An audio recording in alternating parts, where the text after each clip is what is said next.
He thought $30 a day was the answer to everything. Cheap rent, cheap food, a slower pace of life he'd been chasing for years. And for the first 6 months, it worked exactly the way he'd hoped. Then a stranger showed up at his gate claiming to be his landlord's nephew. And by the time he understood what that actually meant, he'd already lost control of the life he thought he'd built. This is what happened to Frank, and how a house he thought was his safe place slowly stopped belonging to him at all. Frank was 58 when the layoff came. 22 years at the same trucking company, gone in a single meeting that lasted less than 10 minutes, and the severance check that followed felt less like compensation and more like an ending he hadn't asked for.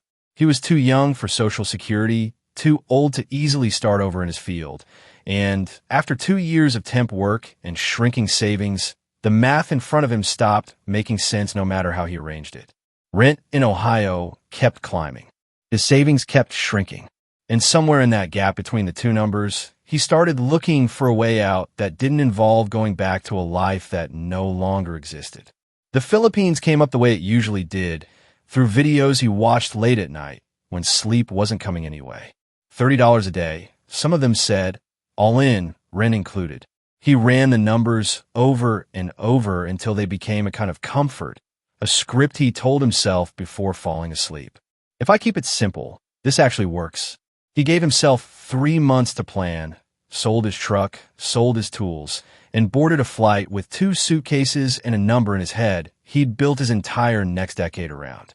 He found a house through a Facebook group 2 weeks after landing, a small place on the edge of a quiet town, owned by a widow named Corazon who lived 2 houses down and rented out the place her late husband had built for extra income.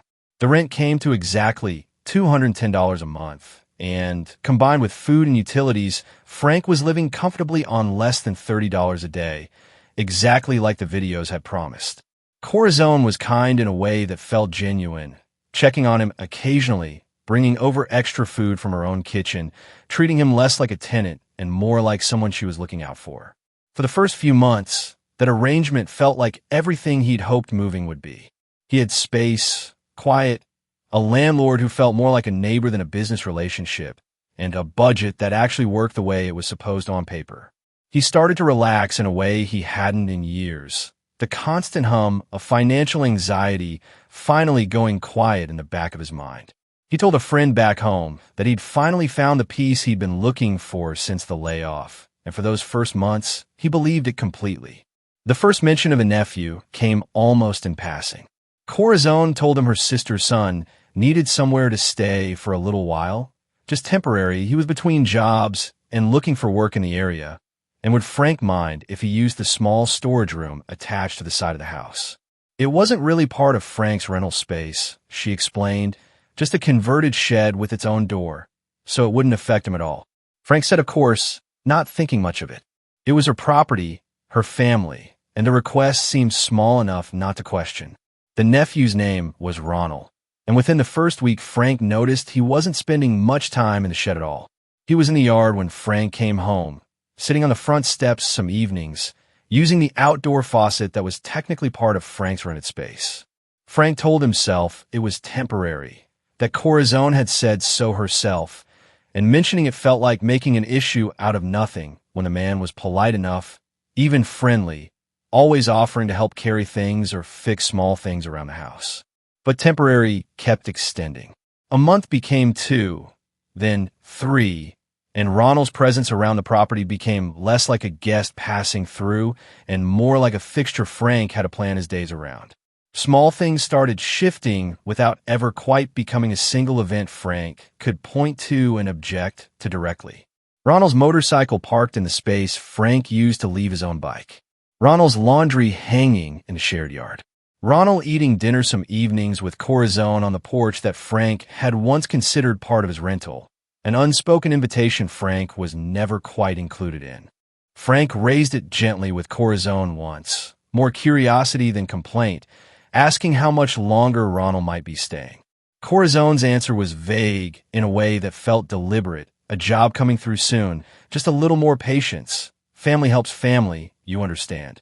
Frank said he understood, because he genuinely believed family obligations were different there, that questioning it too directly might make him look ungrateful for everything Corazon had already done for him. So he let it go, the same way he let go of every small shift before it. 6 months in, the rent conversation happened without warning.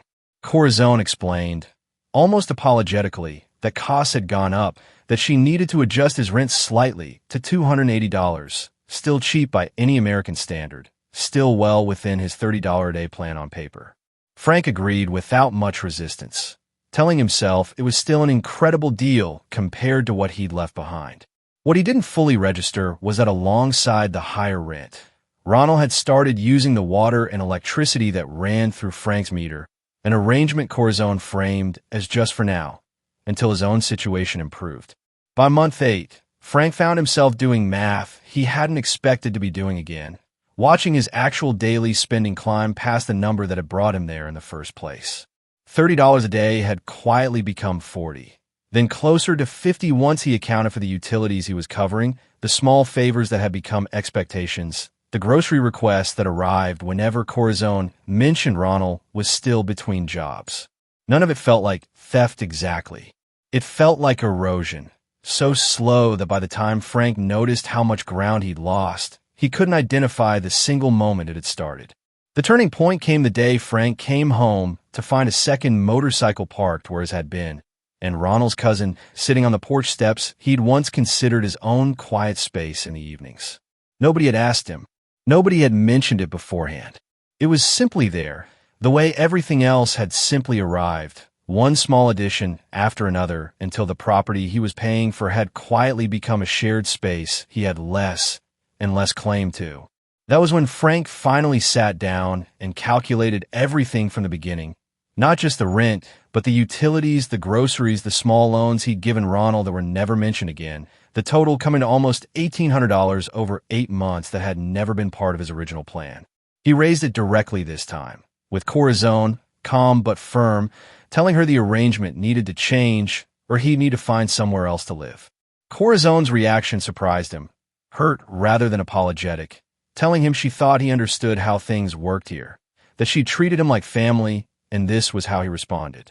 Frank moved out 3 weeks later into a smaller place across town, with a landlord he found through an expat forum instead of a family connection, someone with a clear written agreement and no extended family attached to the property.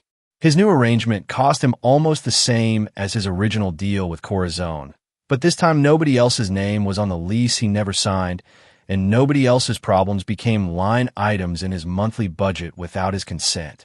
He still lives in the Philippines. He still believes in the math that brought him there, the real math, the one that actually holds up when you keep clear boundaries around what's yours. What he understands now that he didn't understand in those first hopeful months is that $30 a day was never really a lie, but it was never the whole story either. The number in the video never accounted for the slow, reasonable-sounding requests that arrive one at a time, each one small enough to agree to, until you look up one day and realize the life you built has quietly become shared property, whether you ever agreed to share it or not.